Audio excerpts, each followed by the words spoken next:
Okay, ladies and gentlemen, this is our first lesson on the sentence structure.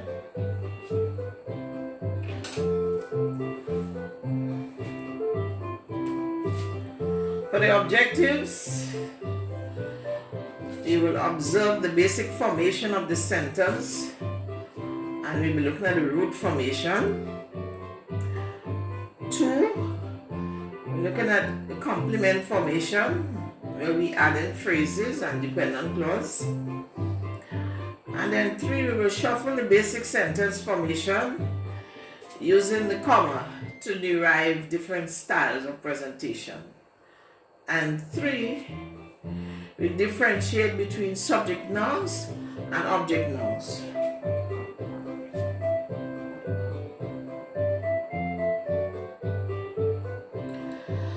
So for the structure, we have sentence structure formation. We have the subject, the verb, and the complement. The subject is red, and these will include the actors, ideas, concepts, values, activity, etc. And the verb is in green, and it's the action or the affirmation.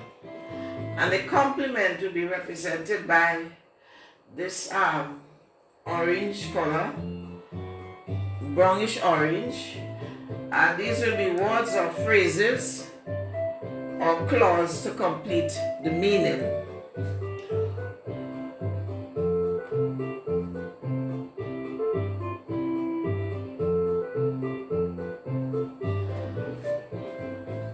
Right, so the sentence structure formation, we're looking at the root A. Now the root is the basic subject or verb. Alright, example, John is eating.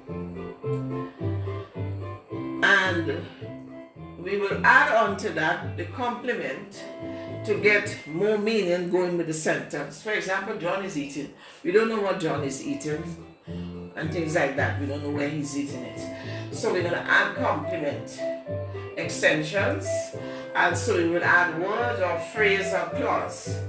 Example, John is eating. We added a phrase here, a mango, and we can add another phrase, under his house.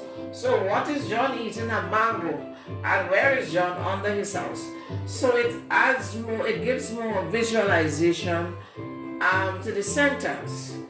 So if you look at the meaning of this sentence, it could be John is under his house eating a mango, or the mango is under John's house and John is eating it.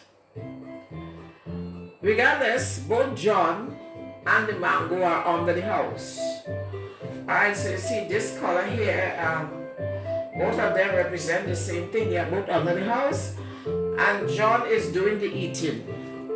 So John is the subject, he's the actor doing the eating, and the mango is the object receiving the bites. Alright?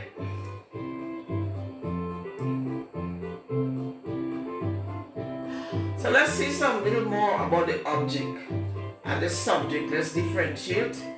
Now the subject does the action, alright? And the object will either reflect the subject. Example, John is eating the mango by himself. Alright, in this case, himself is reflexive of John, and that's a pronoun. Himself is a pronoun. We're going to be doing more of the objects and subjects when we're dealing with the pronouns. Alright. The object also receives the action of the subject. Alright, remember that the dog bit the child. Okay, so the dog is doing the biting and the child is receiving the bite. Okay, and also the object is affected by the action of the subject. So the dog bit the child on our left leg. So we, in this case, we have two objects. We have the child receiving a bite and the leg will be affected. Okay? So when we pairing them, what we need to observe is that the subject is always the subject part. I will have to say the subject part because the subject part could be a phrase or it could be a clause.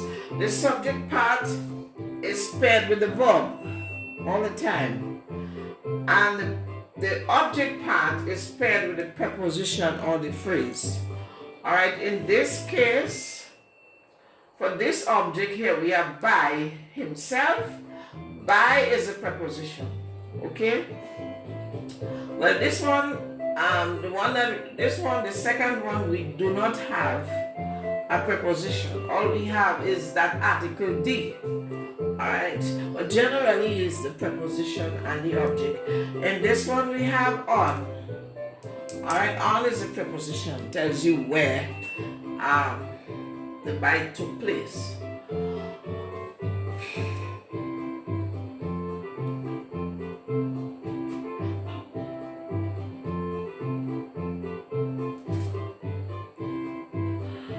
Now we are going to change. We are going to shuffle around the sentence structure. So, the first one we had was subject, verb, and complement. Now we're going to shuffle it around, and this is where some of you it will open your eyes, because some people do not believe that we can make a sentence shuffling around. So we will put a complement in the front. So we put the completed part at the front, and then we will put the subject and then the verb, and we'll finish it off with another piece of the complement. Alright? Notice the comma between the complement and the subject when we are shuffling around. In the first one we had no comma. Okay? But now we are shuffling it around and we're using the comma. Okay? So we have a phrase beginning the sentence. Example, under his house, comma, that's the complement, John is eating a mango. Alright, so we took one of the phrases and we put it in the front. We took the other one behind and we had the root in the center. So under his house, comma, John is eating a mango. And then we can have a dependent clause beginning the sentence. And we're doing the same thing with the use of the comma. Example, when it rains, comma, this part here is the complement. The river overflows its bank. So what we had here, we had one phrase here, beginning, one clause here. This is a clause, this is when it's a subordinate conjunction. We'll do more of that when we're talking about the types of sentences. Alright. And then we have a phrase, it's bank here at the end, another complement. And we have the root at the center again. Okay? And then we have a second one, driving too recklessly, comma, Dick's car ran off the road. Okay, so this is the root in the center here. And we have a complement to begin and another one to finish off. So this statement is saying Dick's car ran off the road because he was riding too recklessly. Okay? Alright. Then we have a next formation with a shuffle. We have the complement all by itself at the front, and then we shift the subject and the verb. So the verb is in front of the subject, but notice they are still paired, subject and verb. So notice the comma again between the complement and the verb, right? Alright, so wherever we have the complement, whenever the complement is in the front of the sentence, we will have the comma between it and the verb or it and the subject. So a phrase begins a sentence. Example, about 6 feet away, comma, lies the entrance to Mr. Joe's garage. Alright, so the complement begins, and then we have the comma, then we have the entrance to Mr. Joe's garage. So if you turn the sentence around, it will read, the entrance to Mr. Joe's garage lies about 6 feet away. That's when we put it straight forward with the subject in the front. Alright, but we have the subject coming at the end. So we have about 6 feet away, which is the complement, comma, lies is the verb, the entrance to Mr. Joe's garage.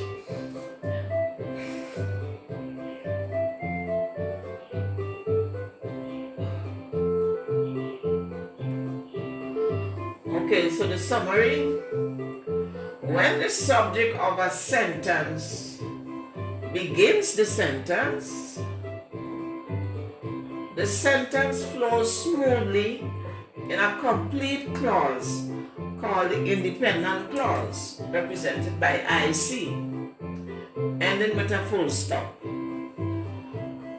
Alright, so the subject flows smoothly. We have subject, verb, and complement.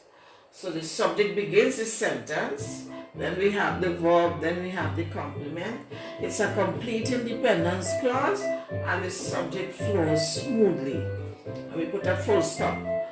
Now when the sentence begins with a complementary phrase or dependent clause, represented by DC, there is a break in the flow with the use of a comma. Alright? So we can have a phrase, comma, and then we can have an independent clause. Or we have a dependent clause, comma, and an independent clause. The comma is inserted between the complementary phrase or dependent clause and the subject or the verb, depending on the formation.